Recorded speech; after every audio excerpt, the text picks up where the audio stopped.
Shalom saudaraku yang dikasihi Tuhan. Mohon maaf ibadah live pada pagi siang hari ini ada gangguan ya. Jadi kita terlambat untuk memulainya. Saudaraku yang dikasihi Tuhan, kesempatan yang baik yang Tuhan berikan. Untuk itu kita dapat memuji Tuhan, menyembah dan memuliakan nama-Nya.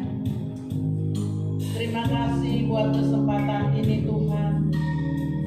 Engkau mengizinkan kami beribadah pada hari ini. Izinkan kami memuliakan nama-Mu Tuhan. Seperti wanita yang mengurapi-Mu. Haleluya. Seperti wanita mengurapi-Mu. Menangis di bawah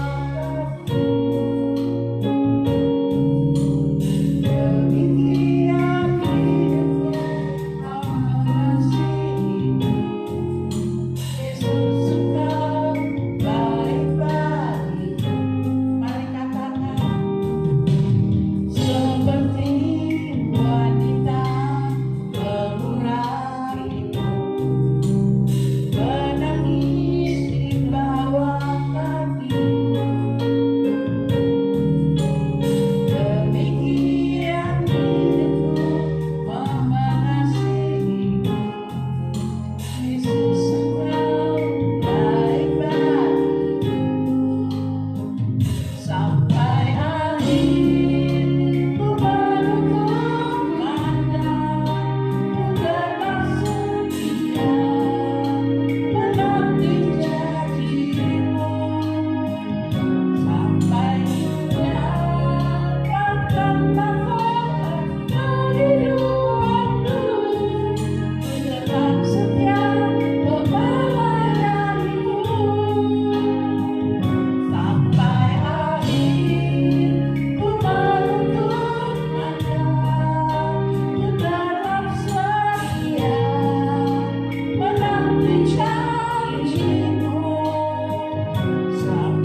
Tetap setia.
sampai kepada rumah jemaatmu masing-masing Tuhan.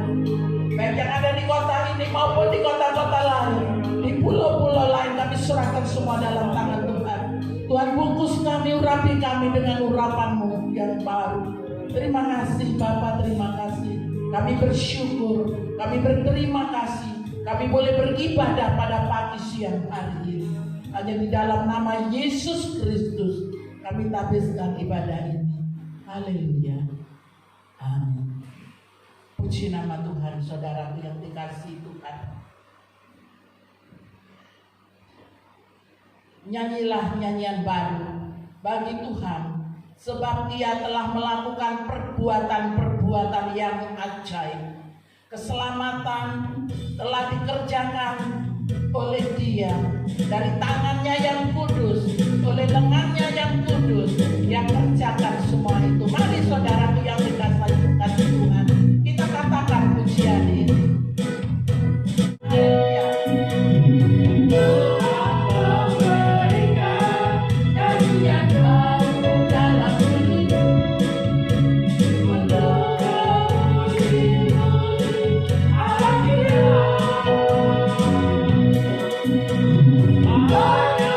Orang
Bapa, kami mau menghampiri Engkau lewat firman.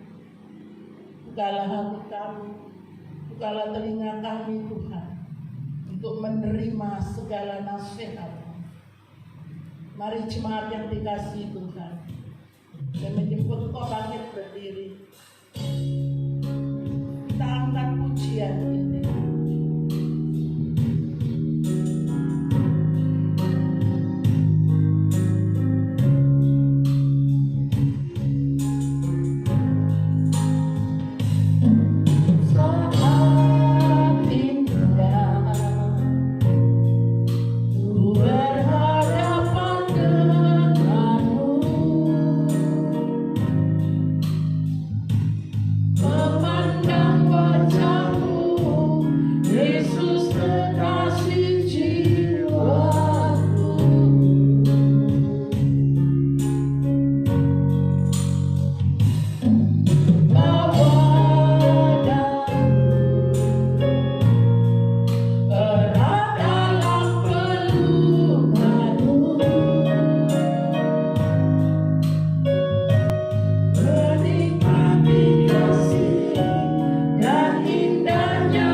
mendengar suara firman-Mu, setelah kami memuji menyembah Engkau, itulah yang terbaik bagi kami. Saatnya Engkau berbicara kepada kami. Karena itu berfirmanlah, karena hati kami telah siap. Dalam nama Tuhan Yesus Kristus kami sambut firman kuasa Allah. Haleluya.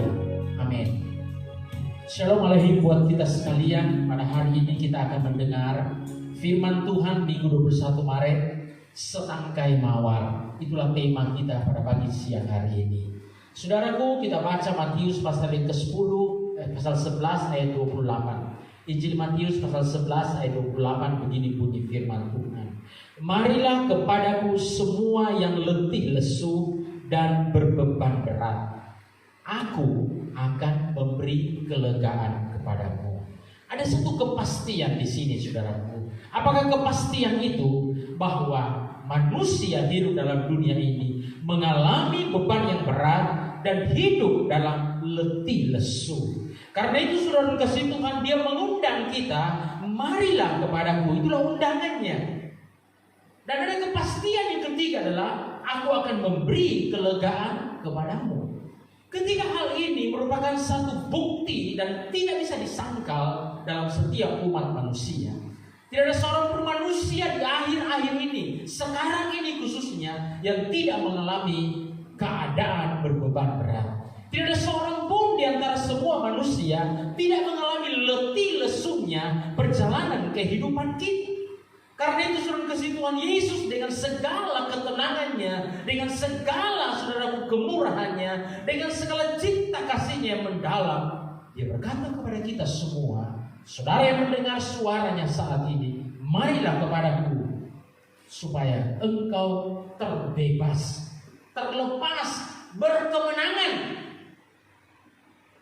dengan beban berat saudara, dengan hidup saudara yang letih, karena Dia akan memberi kelegaan. Itu jaminannya, saudara.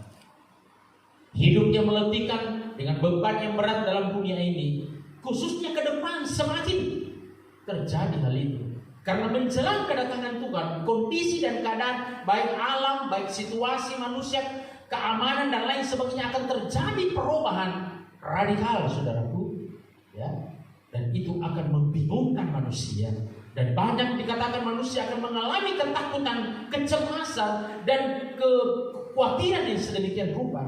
Sehingga, saudaraku, mereka tidak punya pegangan, mereka tidak meresponi panggilan Tuhan Yesus. Mereka akan menghadapinya sendiri dengan kekuatan yang tidak akan dapat mampu menghadapi kondisi keadaan perubahan dunia ini. Beban berat itu akan semakin meletihkan. Seluruh beban itu akan merusak kehidupan manusia dan menjerumuskan manusia ke dalam keputusasaan, bahkan kehancuran. Ujung jalan sana, bahkan kebinasaan, saudara. Karena itu, biarlah kita boleh datang pada Tuhan dengan respon ini, saudaraku. Kita akan mendapat kelegaan, kita akan mendapat jaminan Yesus Kristus. Injil Yohanes pasal 6 ayat 37 berkata, semua yang diberikan Bapa kepadaku, semua orang, semua manusia yang diberikan Bapa kepadaku akan datang kepadaku. Dan barang siapa datang kepadaku, kata Yesus, ia tidak akan kubuang, ia tidak akan kusia-siakan, ia tidak akan kutolak, ia tidak akan kubiarkan. Datanglah pada Yesus, supaya engkau dan saya memperoleh kelegaan. Ada 3 pertanyaan setelah kita mendapatkan jaminan kelegaan. Kita mendapatkan kekuatan pada waktu kita lemah, kita mendapatkan kesembuhan pada waktu kita sakit, kita mendapatkan kemenangan pada waktu kita menghadapi peperangan badai hidup, dan segala hal yang lain. Jaminan-jaminan dari segala kecukupan daripada Allah dalam Kristus Yesus terjadi dalam hidup saudara. Itu keajaiban Allah yang dari sejak awal orang percaya, gereja mula-mula sampai sekarang 2000 tahun yang telah berlalu, Yesus tidak pernah meninggalkan orang-orang yang sungguh-sungguh tulus percaya kepadanya dalam segala makan, minum, pakai, dan segala kebutuhan yang lain, kesehatan, kesembuhan, pertolongan. Itu jelas. Maka timbul 3 pertanyaan. Setelah beroleh segala hal yang melegakan itu, adakah kita berhenti datang kepadanya? Itu pertanyaan pertama. Pertanyaan yang kedua, Atau adakah kita datang hanya bila kita butuh segala hal yang baik daripadanya? Tentu kita berkata jangan, tidak. Ya. Dan pertanyaan yang ketiga, atau jika kita datang lagi kepadanya, ya, setelah kita memperoleh jaminan kelegaan sedemikian rupa, adakah kita datang dengan tangan hampa, dengan tangan kosong, saudaraku? Dan jawablah tidak, jangan mau. Kalau saudara tetap datang pada Yesus dengan tangan hampa, saudaraku, maka saudara akan tetap mengalami ancaman daripada beban berat dan keletihan itu. Karena apa, saudaraku? Karena saudara dan saya tidak meresponi dengan utuh hati Allah dalam memberi pertolongan, dalam memberi bantuan, dalam memberi kemenangan, kesembuhan dan seterusnya dalam hidup saudara. Keluaran pasal 23 ayat 15 berkata begini, hari raya roti tidak beragi haruslah kau pelihara 7 hari lamanya, dan engkau harus makan roti yang tidak beragi seperti yang telah kuperintahkan kepadamu pada waktu yang ditetapkan dalam bulan Abib. Ya, sebab dalam bulan itulah engkau keluar dari Mesir, tetapi janganlah orang menghadap kehadiratku dengan tangan hampa. Ya, jadi kita melihat ada satu hari raya orang Israel, yaitu hari raya roti tidak beragi selama 7 hari. Itu maksudnya apa, saudaraku? Pada orang Israel keluar dari Mesir, saudaraku, pasca itu, dan besoknya, ya, malam dan besoknya itu selama 7 hari mereka harus membersihkan ragi dari tempat kediaman mereka, kemah mereka. Selama 7 hari mereka tidak boleh makan ragi, entah itu roti dan lain sebagainya, tidak boleh ada ragi. Ragi itu berbicara tentang dosa, saudara. Selama 7 hari itu mereka berjalan, mereka harus berjalan bersama dengan Tuhan dengan ucapan syukur bahwa mereka menjadi umat Tuhan yang dipilih dari semua bangsa-bangsa yang ada di dunia pada waktu itu. Dan mereka dengan kata lain harus menguruskan diri untuk Tuhan. Artinya mereka datang pada Tuhan setelah dibebaskan, setelah dimerdekakan, setelah memperoleh segala kebaikan Allah. Mereka memberikan hati mereka, hidup mereka dalam hidup yang suci. Ya. Lalu selanjutnya mereka menghadap Tuhan dengan korban-korban sebagai prasyarat yang Tuhan sudah tetapkan. Itulah sebabnya Tuhan berkata, janganlah orang menghadap hadiratku dengan tangan hampa, dengan tangan kosong. Saudara kan dikasih Tuhan, kita melihat, ya, Rasul Paulus dengan indahnya menerjemahkan begini, ya, dalam 1 Korintus 15 ayat 19, jikalau kita hanya dalam hidup ini saja menaruh pengharapan pada Kristus, ya, kalau kita hanya berharap pada Yesus supaya kita dapat makan, supaya kita dapat perlindungan, supaya kita dapat kesehatan, kesembuhan, supaya kita dapat pertolongan, supaya kita dapat kemenangan, supaya kita disertai dan lain sebagainya, kebutuhan-kebutuhan kita terpenuhi. Kalau hanya itu harapan kita datang pada Yesus, maka dikatakan Rasul Paulus, maka kita adalah orang-orang yang paling malang dari segala manusia. Mengapa paling malang? Paling malang itu berarti paling dirugikan, paling celaka. Mengapa, saudaraku? Karena orang dunia yang belum mengalami atau tidak percaya, tidak mengalami keselamatan, pertolongan Tuhan, mereka binasa dengan takaran Allah bagi mereka. Tapi kita, saudara yang sudah menerima segala kebaikan Tuhan, takaran, kalau kita binasa, takaran kita itu, tuntutan itu 2 kali lipat. Karena Yesus berkata bahwa siapa yang menerima banyak akan dituntut banyak, ya. Siapa yang diberi sedikit akan dituntut sedikit. Dengan kata lain, kemalangan di sini tergambar di situ. Dan yang kedua, saudara, kalau kita hanya berharap pada Yesus dalam dunia ini, kita tak akan binasa.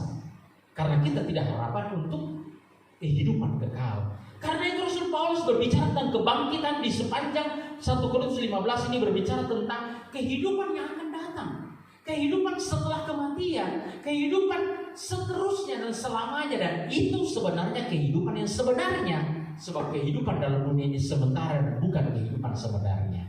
Kehidupan dalam dunia ini hanya sebagai perjuangan untuk mendapatkan kehidupan sebenarnya di kehidupan kekal selama-lamanya. Karena itu kita berharap pada Yesus bukan hanya dalam dunia dan kebutuhan duniawi dengan segala apa yang jenis daripada segala jenis apa yang Tuhan lakukan bagi kita yang baik. Tapi semua hal yang baik itu membawa kita kesadaran bahwa kita harus menghadap Tuhan dengan ucapan syukur, dengan tangan yang penuh dengan apa yang dirindukan Tuhan dalam kehidupan kita. Saudara, pada waktu yang pesta di Kana dalam Yohanes pasal 2, dikatakan di situ mereka kekurangan anggur. Yesus ada di sana, ibu Yesus ada di sana, murid-murid ada di sana, saudara.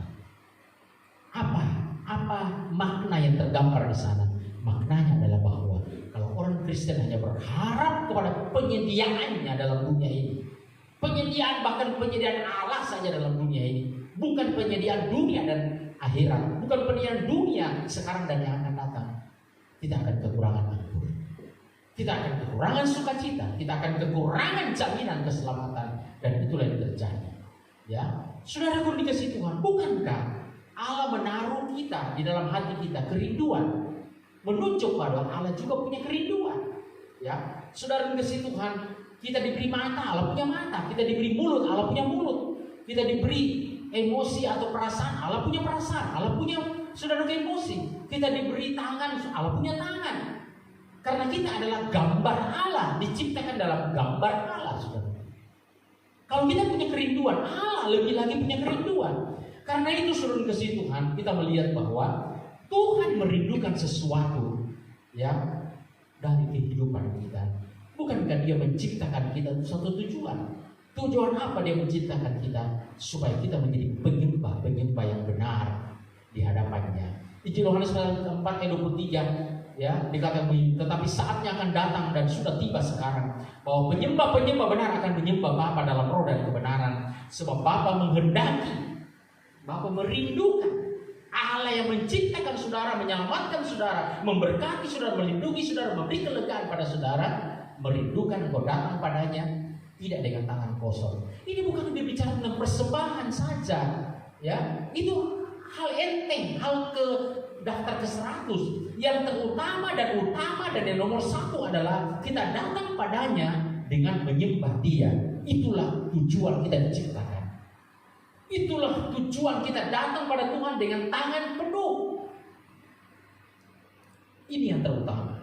Ya, ayat 24, Allah itu roh, dan barang siapa menyembah Dia harus menyembah Dia dalam roh dan kebenaran. Roh adalah hati kita.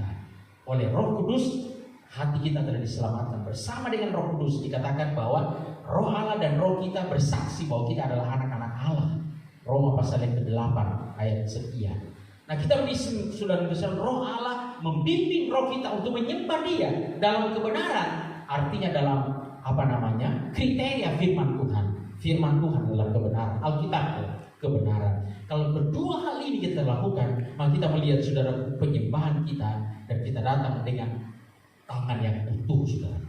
Ya, Tuhan punya kerinduan. Yeremia pasal yang kedua ayat yang kedua berkata begini, firman Tuhan, pergilah memberitahukan kepada penduduk Yerusalem dengan mengatakan, beginilah firman Tuhan, katakan kepada umatku, dimulai dari penduduk Yerusalem, aku teringat kepada kasihmu pada masa mudamu, kepada cintamu pada waktu engkau menjadi pengantin, bagaimana engkau mengikuti aku di padang gurun, di negeri yang tiada taburannya. Allah merindukan sesuatu, dan Allah berkata, hei umatku, engkau telah kehilangan penyembahan, engkau telah kehilangan cinta kasih kepadaku.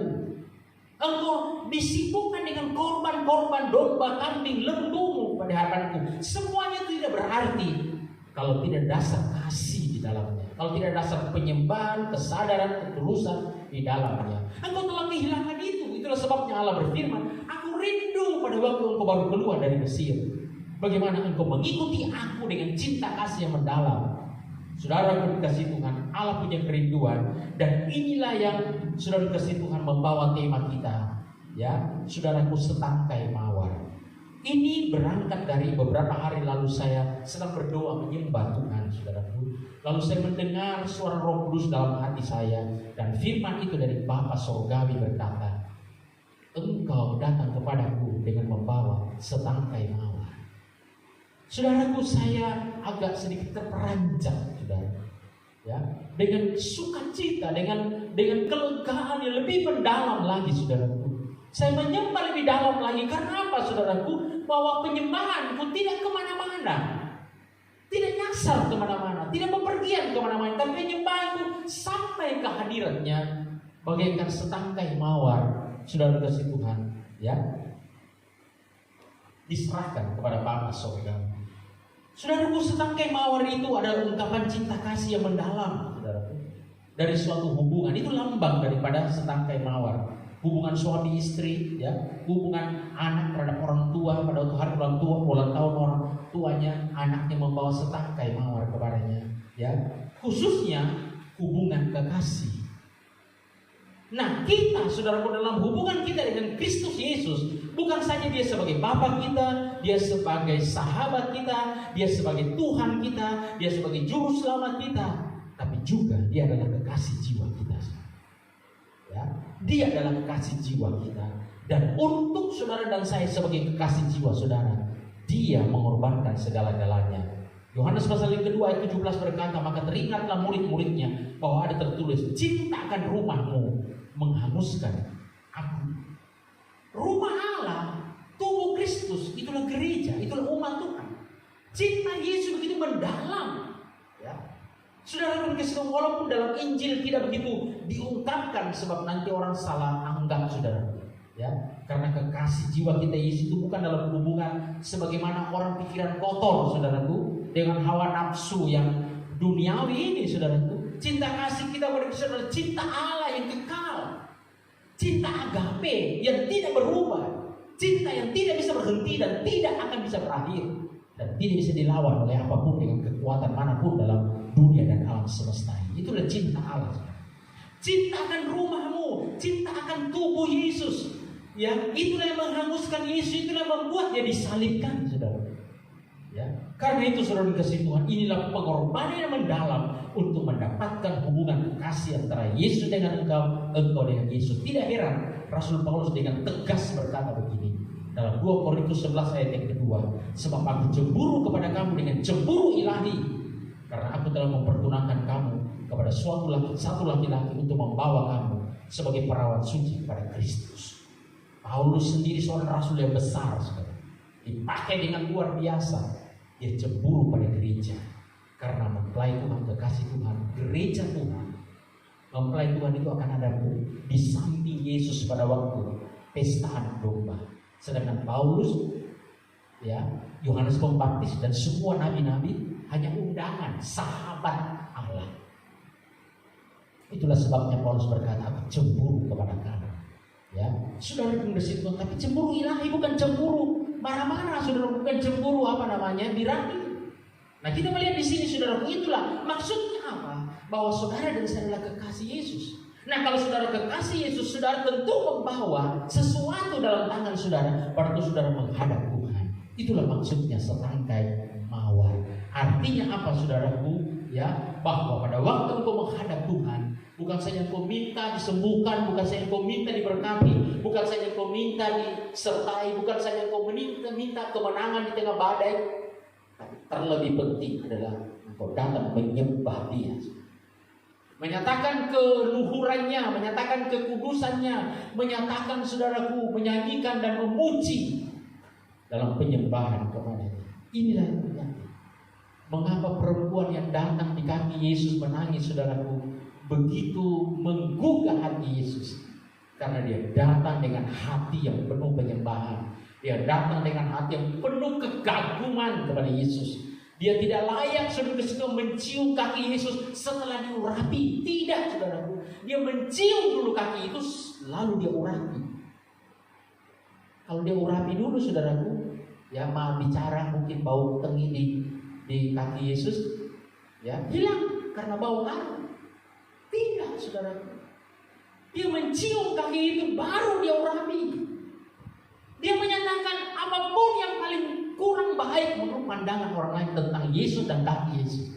Bagi perempuan ini, saudara, ada satu keindahan, ada satu kemuliaan, ada satu kelegaan yang sepenuhnya dia nikmati dalam hubungan cinta kasih Allah dengan Kristus Yesus.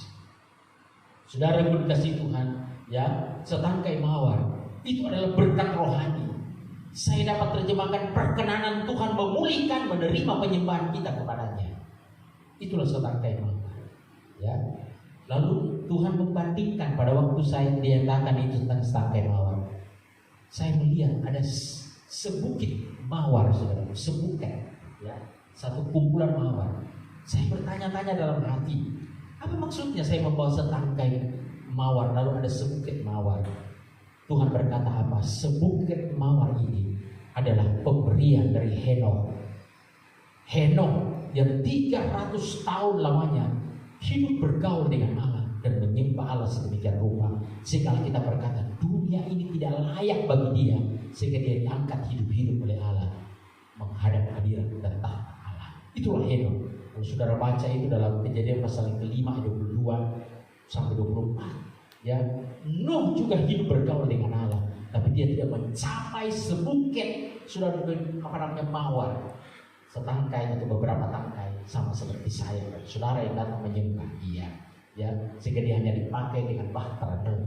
Saudara, kita melihat di sini bahwa, ya, Tuhan mau kita datang dengan tidak dengan tangan hampa, dengan membawa sesuatu. Apa yang kita bawa adalah penyembahan kita yang diutamakan itu kepada Allah, sehingga kita menikmati akan cinta kasih Allah. Saudaraku, Wahyu pasal yang keempat ayat yang kedua berkata begini, ya, saya sangat suka ayat ini, Wahyu pasal 4 ayat 2 ayat 4, lalu saya lanjutkan.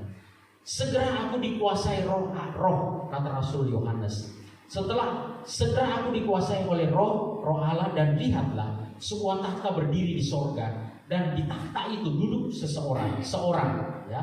Dan sekeliling ayat 4, takhta itu ada 24 takhta, dan di atas takhta yang 24 itu duduk 24 tua-tua yang memakai pakaian putih dan mahkota emas di kepala mereka. Ayat 10, maka tersungkurlah ke-24 tua-tua itu di hadapan dia yang duduk di atas takhta itu, dan mereka menyembah dia yang hidup sampai selama-lamanya. Dan perhatikan ini kata yang saya garis bawahi, dan mereka melemparkan mahkotanya di hadapan takhta itu sambil berkata, ya Tuhan dan Allah kami, Engkau layak menerima puji-pujian, hormat dan kuasa, sebab Engkau telah menciptakan segala sesuatu, dan oleh karena kehendak-Mu semuanya itu ada dan diciptakan. Saudaraku, dikatakan di sini, sekali lagi saya baca ulang yang saya garis bawahi, dan mereka melemparkan mahkotanya di hadapan takhta itu sambil berkata, sambil menyembah. Artinya apa, saudara? Mahkota di kepala mereka adalah lambang kemenangan, perjuangan mereka, upah mereka. Ya. Nah, mahkota itu, saudaraku, segala sesuatu yang menjadi pemberian Allah, karunia Allah yang begitu indah. Tapi pada waktu hendak menghadap Allah, dikatakan apa? Dia melemparkan mahkotanya di bawah kaki Tuhan. Artinya apa, saudaraku? Penyembahan adalah sangat-sangat diutamakan, lebih daripada semua, bahkan kemuliaan kita dapat, apalagi permintaan duniawi yang memberikan kepada kita jaminan-jaminan. Ingatlah satu hal, saudara, kalau kau memenuhi hati Allah dengan satu sukacita oleh penyembahan saudara yang begitu tulus, begitu sungguh-sungguh, begitu dalam cinta kasih Allah yang telah ditaruh dalam hidup dan hati, engkau memperoleh satu tempat yang begitu bersinar dalam kemuliaan Allah. Saudara, kalau dikasih Tuhan, kita melihat tidak ada yang dapat membandingkannya, saudara. Tidak ada yang dapat membandingkannya. Nikmati penyembahan dalam hubungan yang indah. Bawa setangkai mawar sebagai cinta kasihmu kepada Yesus, kepada Allah yang menciptakan engkau. Maka cinta kasih Allah itu akan semakin memenuhi hidup saudara dan memberkati saudara. Tuhan memberkati firman Tuhan. Mari kita tunduk kepala dan berdoa. Maha besar Allah Bapa Sorgawi, biarlah melalui tema firman Tuhan setangkai mawar, manakala kami datang di bawah kaki-Mu dan sujud menyembah kepada-Mu. Mungkin kami datang dengan beban berat, mungkin kami datang dengan segala persoalan, kami datang dengan kebutuhan-kebutuhan, kami datang dengan air mata dan jerih. Tapi satu hal yang mengingatkan kami, Tuhan, biarlah kami datang dengan menyembah Engkau terlebih dahulu. Biarlah kami datang dengan membayangkan kami membawa setangkai mawar untuk kekasih jiwa kami. Tuhan, inilah hidup kami. Kami rindu dekat dengan Engkau, Tuhan.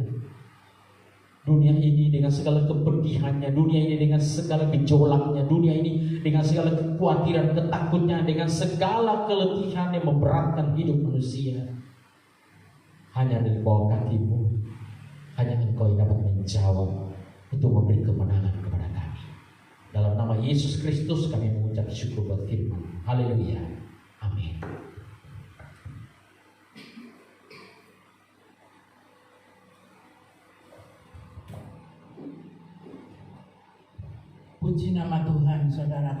dikasih Tuhan.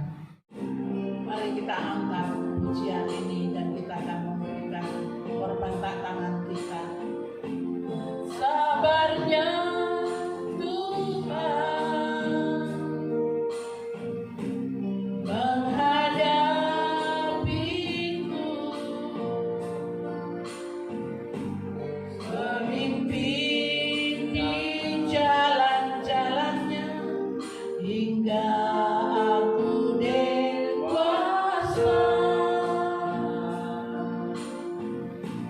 Sabarnya Tuhan beriku ajaran, menuntunku sampai sempurna dalam kekudusannya. Kalau ku jatuh di tangannya, dosa-dosaku diampuni, lukaku lembut di bebannya hingga pulih kembali. Tuhan ingin aku setia, hidup kudus tiada bercela, menyenangkan hati Bapakku, jadi alat baginya. Katakan haleluya. Sabarnya Tuhan. Jemaat saya jemput berdiri. Kita akan menutup ibadah kita. Haleluya. Memimpin di jalan-jalannya hingga aku dewasa. Sabarnya Tuhan beriku ajaran, menuntunku sampai sempurna dalam kekudusannya. Kalau ku jatuh diangkatnya, dosa-dosaku diampuni, lukaku lembut di bebannya hingga pulih kembali.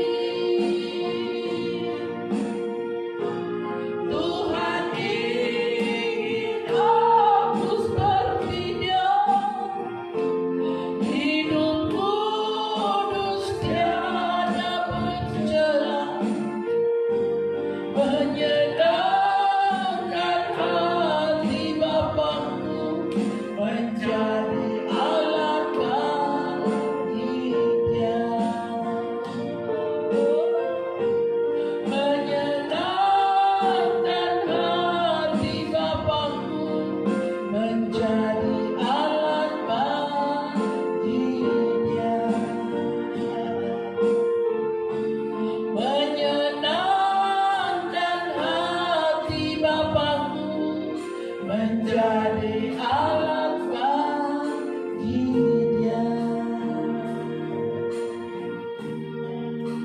Bapa, terima kasih. Pada akhir ibadah ini Tuhan, kami bersyukur kepadamu. Terima kasih Engkau telah memberikan kesempatan untuk kami boleh beribadah, untuk kami boleh menyembah, untuk kami boleh memuji Engkau. Terima kasih Tuhan. Demikian kami mau bawa Tuhan pada akhir ibadah ini. Saudara-saudara kami yang membutuhkan pelayanan doa, kami serahkan dua bersaudara ini Tuhan.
penyakit yang ada dalam tubuhnya. Aku usir engkau dalam nama Yesus. Dalam nama Yesus, nama yang berkuasa atas surga dan bumi. Dan kau tidak berhak untuk tinggal dalam tubuh dua anak ini, Tuhan. Dalam nama Yesus, Tuhan sembuhkan. Demikian kami serahkan saudara-saudara kami yang lain. Ibu Lilik Layata, demikian Saudara Sungkono, Tuhan. Kami serahkan terus dalam tangan-Mu. Jamah mereka, Tuhan. Beri kekuatan, beri kesehatan baru dalam kehidupannya. Mereka adalah anak-anak yang setia, yang selalu mengikuti ibadah Tuhan. Kami serahkan mereka dalam tangan. Tuhan sembuhkan di dalam nama Yesus Kristus. Lawan mereka masing-masing. Terima kasih Bapa kami dalam surga. Demikian jemaat-Mu yang lain. Mungkin ada yang membutuhkan pertolongan doa. Oh Tuhan, yang sakit Tuhan jamah sembuhkan. Yang lemah Tuhan kuatkan. Yang mengalami beban berat Tuhan angkat. Tuhan, biarlah Kau hiburkan semua jemaat-Mu. Berikan hidup takut akan Tuhan mewarnai kehidupan mereka. Terima kasih Bapa, terima kasih. Demikian kami berdoa Tuhan buat para medis, kami bawa dalam tangan-Mu. Para dokter, para suster, khususnya para residen Tuhan, yang selalu berdiri di depan untuk menghadapi penyakit ini Bapa. Kami bawa dalam tangan-Mu, bungkus mereka Tuhan dengan kuasa darah-Mu. Demikian yang sudah terjangkit Tuhan, Kau sembuhkan mereka. Tuhan lawan sembuhkan, beri kekuatan mereka Tuhan untuk menjalankan tugas-tugas mereka. Terima kasih Tuhan. Kuatkan mereka, khususnya bagi anak-anak-Mu yang ada di sana. Di dalam nama Yesus Kristus, kami serahkan mereka dalam tangan-Mu. Bungkus dengan kuasa darah-Mu.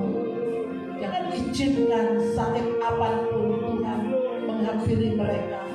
Tetapi kekuatan Allah dan kesembuhan daripada Allah selalu menyertai hidup mereka. Terima kasih Tuhan. Demikian kami serahkan bangsa dan negara kami dalam tangan-Mu. Tuhan memberkati bangsa ini Tuhan. Para pemimpin kami dan semua kami para pelayan-Mu. Kami serahkan semua dalam tangan-Mu. Tuhan Yesus memberkati. Di dalam nama Yesus. Haleluya. Turunlah berkat, rahmat, anugerah kasih sayang, belas kasihan dari Allah Bapa, Putra, yaitu Kristus Yesus dan Roh Kudus. Tuhan memberkati engkau dan melindungi engkau. Tuhan menyinari engkau dengan wajahnya dan memberi engkau kasih karunia. Tuhan menghadapkan wajahnya kepadamu dan memberi engkau damai sejahtera. Dalam nama Yesus Kristus kami terima semuanya yang memberi kepada kami kelegaan. Dan akhirnya kami tutup ibadah kami dengan doa sempurna yang Tuhan Yesus ajarkan kami berdoa bersama-sama demikian.